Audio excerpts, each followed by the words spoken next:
Hey guys, Russ Miller here, and we're having another installment in our brush lessons series for Vic Firth, and we are featuring my signature brushes, the HD brushes, which has a dedicated brush for each hand. We have a sweep brush, which has a little denser, or a little less dense bristle. It's a little thinner and lighter, and it fans a little wider for your sweep hand, so you can make a prettier sweep sound. The riding hand brush is a little thicker bristles, a little more dense, and they don't fan quite as wide, has a very distinct riding tone, works great on cymbals, and it brings the rhythms out of your brush playing a little bit more with the riding hand. So in this particular installment of the brush lessons, we're going to talk about something guys don't talk about a lot, which is playing straight eighth music with the brushes. And I actually use a technique that I borrowed, we'll call it borrowing, from Steve Gadd. And it's a Z technique with the brushes. It's sort of a pointed figure eight, you could call it, or a Z. And I'll show you how that goes. So we're talking about playing straight eighth notes, dot, dot, dot, dot, dot, dot, dot, not swing, ding, dagga, ding, dagga, ding. So it looks like a pointed figure eight, or sort of you remember Zorro, you know, not my friend Zorro the drummer, but the Zorro with the sword Zorro. You know, he would do the Z on the wall with his sword, you know. And it's very much like that. You're just making that Z pattern with the brush, like you just like a big Z with your riding hand. So it looks like this.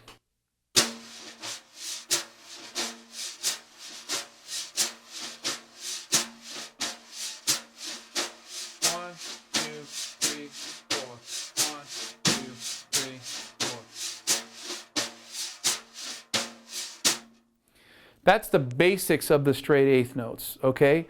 And then what I do is I take the sweep hand and I add a pickup note into that Z shape. And so what it ends up sounding like is this, and then we'll break it down. 1, 2, 1, 2, 3.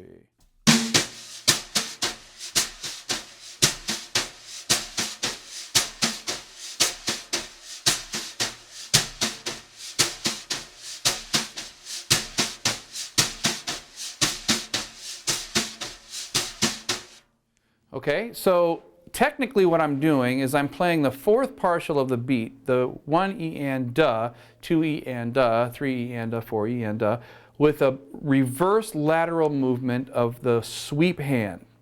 So the Z is going 1 E and duh, 2 E and duh, 3 E and duh, 4 E and duh.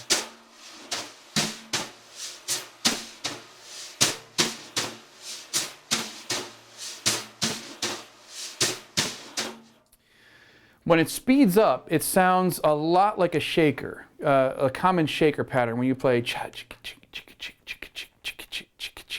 and it would be something that was based out of Afro-Brazilian music. So if you were playing like a basic samba like this.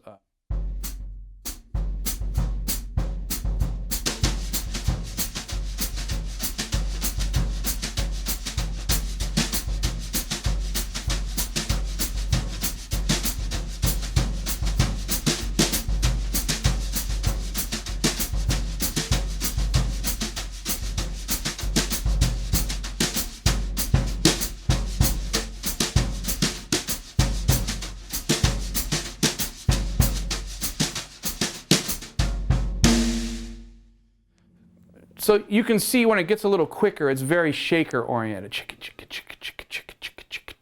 like that. And but it works so good at all tempos, this particular technique. So I can play really slow.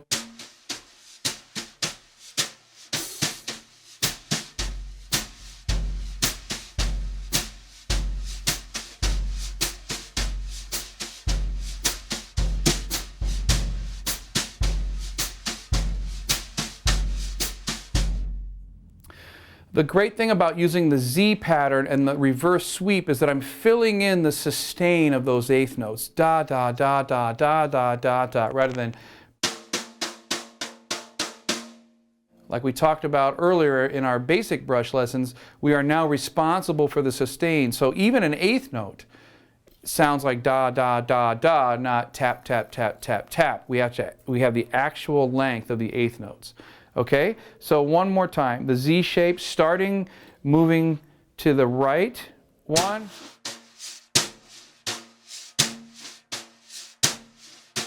Flick on the downbeat.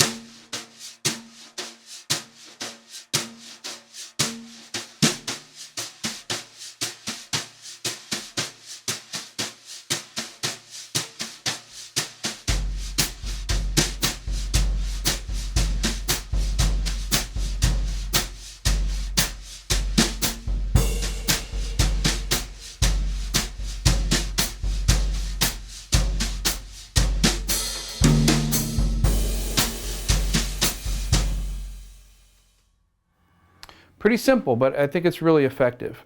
And the next step in doing it, just to move forward one more little step, is pulling some of the accents out that work in the particular style that you're playing. So if I'm playing a batucada type Afro-Brazilian feel, I can play some of the accents that the pandero player or some of those other instruments might be playing. So a 1, 2, 1, 2, 3.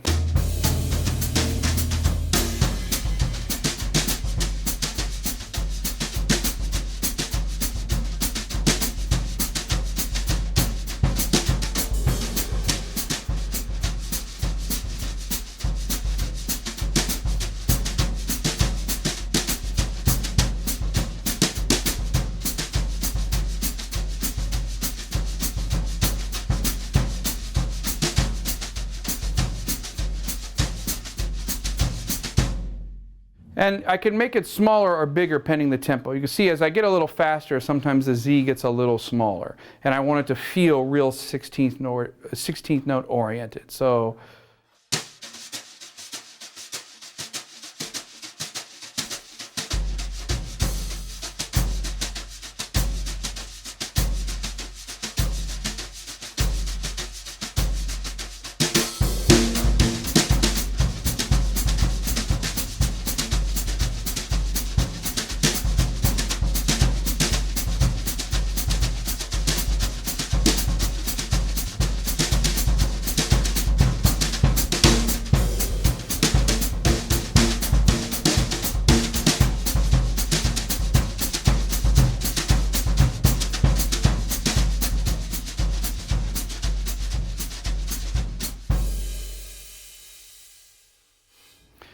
okay, so let's do a little play along in that style and see how it works with the band.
Well, thanks for joining me for the brush lesson here at vicfirth.com.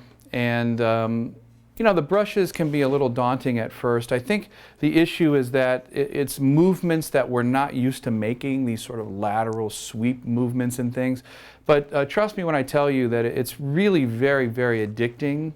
I love practicing brushes, and I would spend hours just playing time, just trying to get a feel of being able to drive the band and things. And it's really a lot of fun when you get used to it. just take your time. It doesn't matter what level you're at. Just understand that having to play that sustain and the longer notes is something different than we're just not used to doing it. We're just used to playing tap, tap, tap, rhythm, rhythm, rhythm. And this is adding breath. This is adding character. We're actually playing the song and the music much more deeply with the brushes than we are with the sticks. I think it really brings you into the melody and the character of how the songs are put together a little bit more than what the sticks do, just playing rhythm and support. There's so many great brush players. Some of my favorites are Ed Thigpen, Papa Joe Jones, Max Roach. There's some great contemporary brush players, Lewis Nash, Jeff Hamilton, Peter Erskine, Steve Smith. So many guys that play brushes so well, and you can check everybody out, and I look forward to seeing all you guys and the music that you make with the brushes.